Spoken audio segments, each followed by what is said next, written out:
आपण पुन्हा एकदा मुंबईतल्या एका महत्त्वाच्या दृश्यांकडे येऊया। सध्या मुंबईमध्ये काँग्रेसचं हे आंदोलन सुरू आहे आणि हर्षवर्धन सपकाळ यांच्या नेतृत्वामध्ये काही वेळामध्ये आंदोलन सुरू होईल। भाई जगताप आपल्याला या ठिकाणी दिसतात। त्याचप्रमाणे हुसेन दलवाई काही महत्त्वाचे काँग्रेसचे नेते या आंदोलनामध्ये सहभागी झालेले आहेत। नीट पेपर लीक प्रकरणामध्ये बळी ठरलेल्या विद्यार्थ्यांना निशब्द श्रद्धांजली अशा प्रकारचे बोर्ड झळकत आहेत। विजय वडेट्टीवार या आंदोलनामध्ये सहभागी झालेले आहेत। तर काँग्रेसचे सगळेच महत्त्वाचे नेते आता या ठिकाणी दिसतात। काँग्रेसचे प्रदेशाध्यक्ष हर्षवर्धन सपकाळ हातामध्ये संविधानाची प्रत घेऊन आंदोलनामध्ये सहभागी झालेले आहेत। तर आजी माजी काँग्रेसचे आमदार आंदोलनामध्ये सहभागी झालेत। जोरात घोषणाबाजी सुरू आहे या ठिकाणी। तर एक प्रकारे संताप आणि निषेध या आंदोलनातून व्यक्त होताना पाहायला मिळतोय। आज महाराष्ट्रामध्ये विविध जिल्ह्यांमध्ये काँग्रेसनं आंदोलन छेडलेलं आहे। सकाळी आपण पुण्यामधले काही शॉट्स पाहिले, त्यानंतर नागपूरमधून काही दृश्य पाहिली, त्याचप्रमाणे छत्रपती संभाजीनगरमध्ये सुद्धा अशाच प्रकारचं आंदोलन झालं होतं आणि आता सरकारचा निषेध केला जातोय।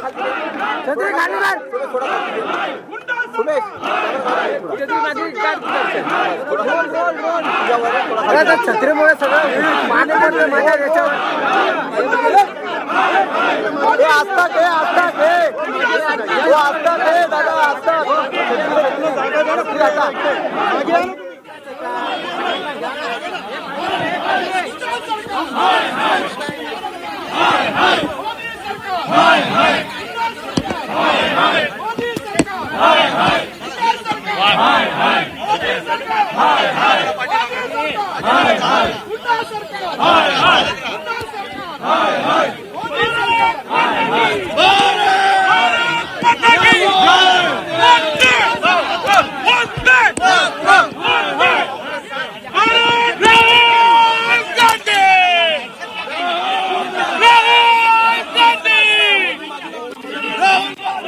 काँग्रेस नेत्यांकडून आंदोलन या ठिकाणी होतं। राहुल गांधी यांच्या समर्थनार्थ घोषणाबाजी केली जाते।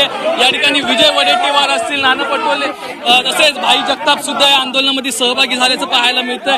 काँग्रेसचं जे मुंबई येथील तन्ना हाऊस येथील जे कार्यालयाच्यातून जे आंदोलनाचा हा लॉंग मार्च जो आहे तो भाजप कार्यालयाकडे चाललेला आपल्याला पाहायला मिळतोय। हर्षवर्धन सपकाळ काँग्रेसचे प्रदेशाध्यक्ष सुद्धा या ठिकाणी आहेत आणि त्यांच्याकडून जे आंदोलन सुरू आपल्याला असल्याचं पाहायला मिळतंय। आपण विजय वडेट्टीवार यांच्याशी मोदी जब जब डरता है, राहुल गांधी यांना सुद्धा ताब्यात घेण्यात आलं होतं। आता तुमचं आंदोलन हे भाजपच्या दिशेने सुरू आहे, काय म्हणता? अरे लोकशाहीचा गळा निघायला निघालेलं हे सरकार आहे। हे नालायक क्रूर सरकार ज्याचा संविधानावर विश्वास नाही, लोकशाहीवर विश्वास नाही, लोकशाही मार्गाने चाललेलं आंदोलन चिरडण्याचं काम करत आहे।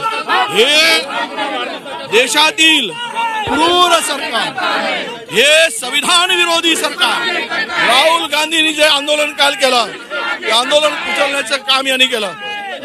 तरुणावर अमानुषपणे लाठीमार केला तुम्ही। काय तुम्हाला सरकारची मस्ती आली? या सरकारची गरमी एवढी वाढली, अरे थोडी चर्चा करायला तयार नाही आणि तरुणांची डोके फोडायला लागली तुम्ही। तरुणांना तरुणींना बेदम मारहाण करताय आणि आंदोलन चिरडताय।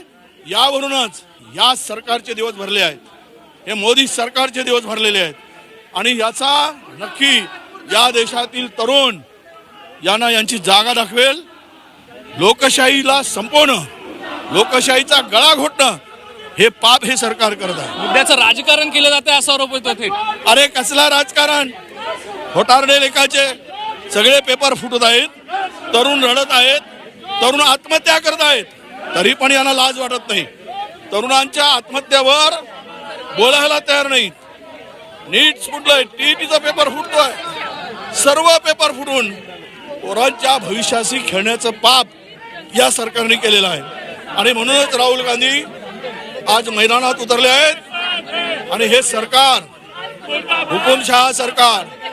हुकुमशाही सरकार या सरकारचे आता दिवस भरलेले आहेत। यांना जनता खाली खिचल्याशिवाय राहणार नाही। या सरकारचे दिवस भरलेले आहेत असं एकंदरीत विजय वडेट्टीवार यांनी म्हटलेलं आहे. आणि हा जो आंदोलन आहे ते आता भाजपच्या कार्यालयाकडे निघालेलं पाहायला मिळते. आपल्यासोबत या ठिकाणी अनेक नेते सुद्धा काँग्रेसचे पाहायला मिळत आहेत आणि हे आंदोलन या ठिकाणी होत आहे. खरं तर गुलाबाचं फूल आणि हातामध्ये संविधानाची प्रत घेऊन हे जे काँग्रेसचे नेते जे आहेत ते भाजपच्या दिशेने, भाजपच्या कार्यालयाच्या दिशेने निघाल्याचं पाहायला मिळत आहेत. एकूणच या आपण